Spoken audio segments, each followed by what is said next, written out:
Assalamualaikum warahmatullahi wabarakatuh. Perkenalkan, nama saya Nur Fadilah dengan stambuk A22121151 kelas A.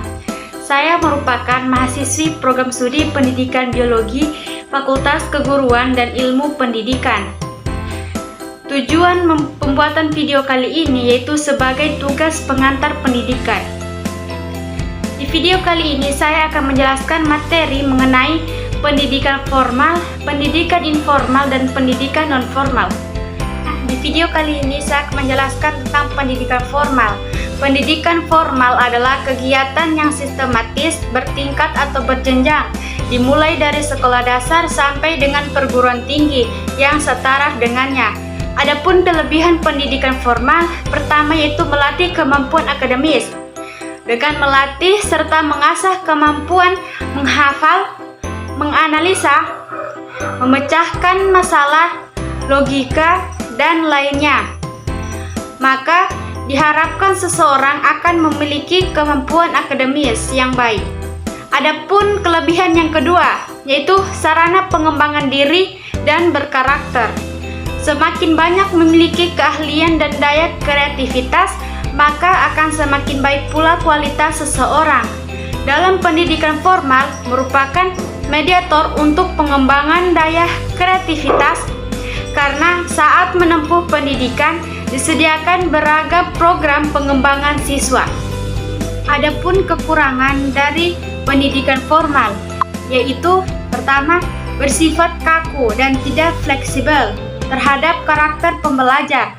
Peran guru yang terkadang sulit membaur dengan sikap murid yang terkadang dibutuhkan pendekatan persuasif dan komunikasi.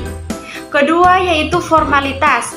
Anggapan umum ini untuk menggambarkan pandangan masyarakat umum bahwa pendidikan formal masih sekedar formalitas dan tidak berfokus kepada sisi kualitas pembelajar.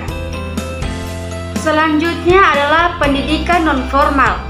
Pendidikan non-formal ialah setiap kegiatan terorganisasi dan sistematis di luar sistem di persekolahan yang dilakukan secara mandiri atau merupakan bagian penting dari kegiatan yang lebih luas yang sengaja dilakukan untuk melayani peserta didik tertentu di dalam mencapai tujuan belajarnya.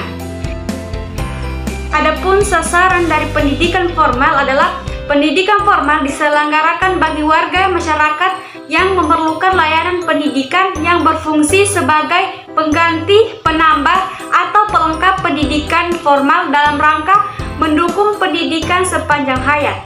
Adapun fungsi dari pendidikan non-formal yaitu pendidikan non-formal berfungsi mengembangkan potensi peserta didik dengan penekanan pada penguasaan, pengetahuan, dan keterampilan fungsional, serta pengembangan sikap dan kepribadian profesional. Adapun jenis pendidikan non-formal.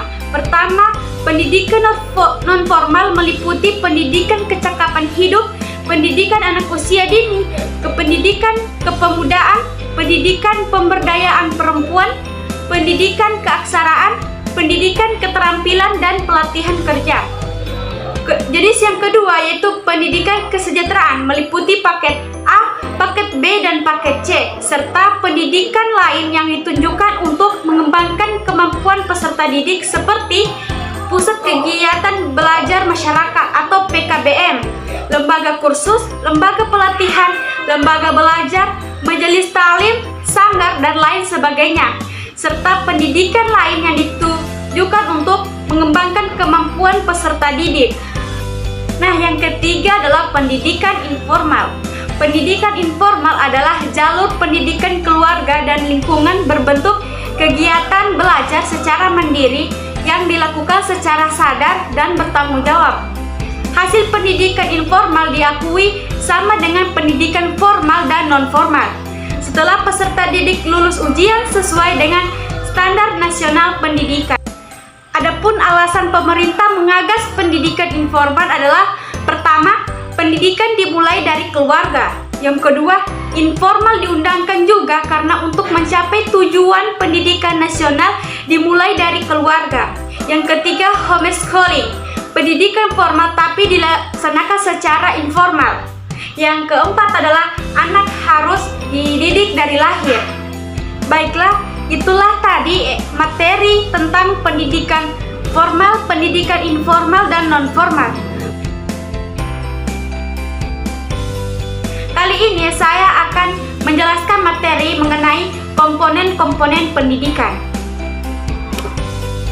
Adapun komponen-komponen pendidikan yaitu pertama, tujuan pendidikan, yang kedua, peserta didik, yang ketiga, pendidik, yang keempat, metode pendidikan, yang kelima, isi pendidikan atau materi pendidikan, yang keenam, lingkungan pendidikan, dan yang ketujuh adalah alat dan fasilitas pendidikan.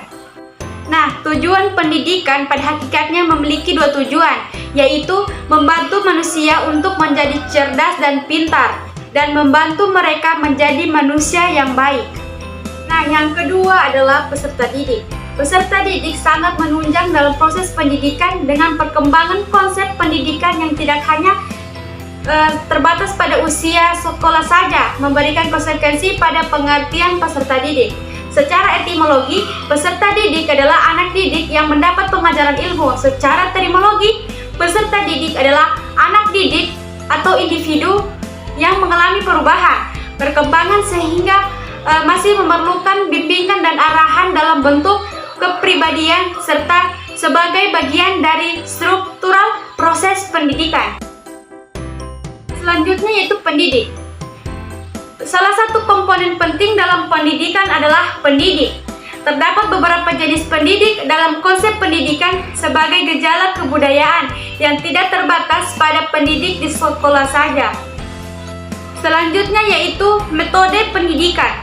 Dalam interaksi pendidikan tidak terlepas dari metode atau bagaimana pendidikan dilaksanakan. Terdapat beberapa metode yang dilakukan dalam mendidik, yaitu metode diktatorial, yang kedua metode liberal, dan yang ketiga adalah metode demokratis. Selanjutnya yaitu isi pendidikan atau materi pendidikan. Isi pendidikan memiliki kaitan yang erat dengan tujuan pendidikan. Untuk mencapai tujuan pendidikan perlu disampaikan kepada peserta didik isi atau materi yang biasanya disebut kurikulum dalam pendidikan formal. Macam-macam pendidikan tersebut terdiri dari pendidikan agama, pendidikan sosial, pendidikan keterampilan, pendidikan jasmani, dan lain-lain. Selanjutnya yaitu lingkungan pendidikan. Dalam artian yang sederhana, lingkungan pendidikan adalah segala sesuatu yang ada di sekeliling anak didik dan komponen-komponen pendidikan yang lain. Lingkungan pendidikan dapat diartikan sebagai berbagai faktor lingkungan yang berpengaruh terhadap praktek pendidikan. Baiklah, itulah penjelasan saya mengenai materi komponen-komponen pendidikan. Kurang lebihnya saya mohon maaf. Saya akhiri, wabillahi taufiq wal hidayah. Wassalamualaikum warahmatullahi wabarakatuh.